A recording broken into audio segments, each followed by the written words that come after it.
Join us some more on Frank Lampard's return as Frank's uncle and legendary manager Harry Redknapp. Morning, Harry. Morning, Harry. Al, Ray, good morning. Listen, good. I don't see a problem with this appointment at all, and I think if Frank can get them taking half the chances they've missed over the last several weeks, Chelsea could go on a run here, no danger. Absolutely. I mean, you look at the squad, Al, the players they've got there, and they're full of absolute top talent, and I've probably got 24, 25 players there that could get in almost any team, but for some reason as a group they've just not been performing well enough. But yeah, it's a great chance for Frank. It can put him back in the, back on the big stage if he does well. Even if he doesn't get the Chelsea job, at least it will put him back in the frame for something else again, because he wants to manage. He's a lad who he could sit at home probably doing nothing or playing golf for the rest of his life. He can certainly afford to do that, but he's got that desire like he had as a player. He wants to be a success. He doesn't want to. He doesn't want to, be a failure. And I think he wants to come back and try to prove that he can become a top manager, and I'm sure he can, given the right opportunities. Yeah. Harry, it'd be interesting to see what he does. He changes, but I think that's one thing about Graham Potter. Everybody thought, does he really know his best team? Wasn't playing as a team, was there? A lot of individuals in a team, and it wasn't working out for him. But Frank, he's got to get on that training field and say, right, this is the formation we're going to play. And there'd be people like Mason Mount absolutely delighted that Frank is back in, because he might have an opportunity now to get back into that Chelsea side and back into the England reckoning as well. Yeah, I would think Mason Mount, he's a big fan of his, isn't he? I mean, when he was here before, I think he feels he's a very important player for Chelsea, and I would be very surprised if he didn't come back into the team very quickly. So good for him. It's good. Listen, it gives everybody the opportunity. They've bought 2 or 3 of the players that have come in. 1 or 2 of them have been big successes, and so he's got a great squad to work with. And I mean, Real Madrid, home and away. Oh, fabulous. I mean, what Champions League games. I mean, if he could pull that off and beat them over the 2 games, I mean, it would be a real feather in his cap. And who knows, at the end of the season, as I say, maybe he won't get the job, maybe, but at least it will put him back in the frame again for anything else that might come up. Now, there's a couple of crackers this weekend. We'll come on to Anfield in a moment, Harry, but what the hell is going on at Spurs?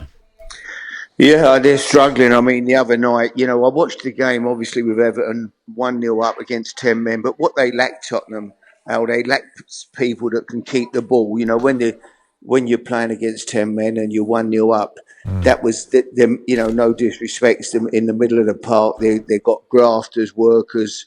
They give absolutely everything, but they lack that quality to just keep the ball and make the other team use that extra man. And they need to.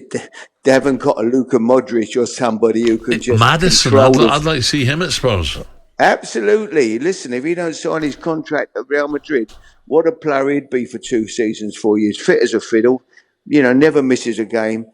You take him all day long. You put him in there and he could run the game still. He's a fantastic footballer. But they lack somebody with a bit of quality in there, a bit of class, who can keep the ball for them under at times like the other night when the game was there for the taking.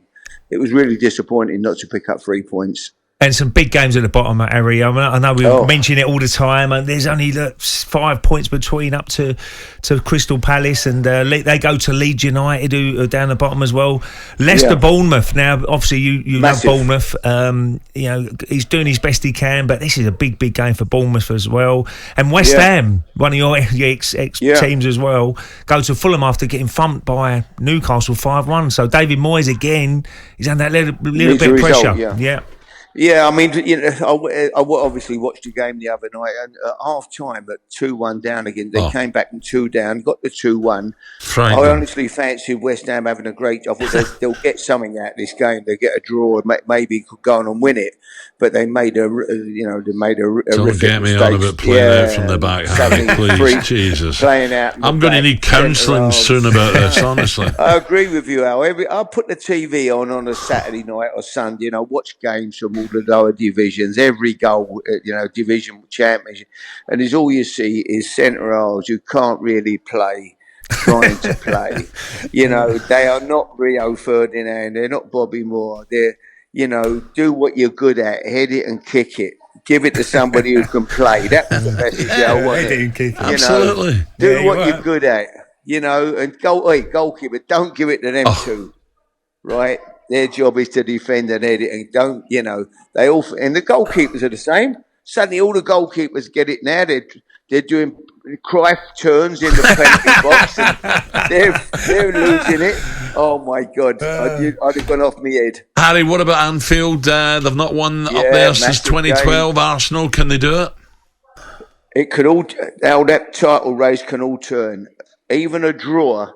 If Arsenal don't a draw, Man City win, and suddenly the game it could be, and then they could go to Man City, and Man City beat Arsenal. They're all back to all square again. Arsenal really need to keep winning. Even a draw, it's not a bad result, but it ain't. It still opens it up again for Man City. Gives them a real opportunity if they can win at Southampton, which I'm sure they probably will tomorrow. Yeah. So it's all to play for. It's going to be a great end of the season. Leicester are banging trouble. If Bournemouth can win at Leicester will be 5 points adrift of Bournemouth. Unbelievable. I mean, they've got it all on. Got no manager. So they're in big stuck. Leicester. It's going to be interesting end of season. talkSPORT Breakfast with Alan Brazil. Thursday and Friday morning, 6 till 10. On AM, on DAB, via the talkSPORT app and on your smart speaker. talkSPORT.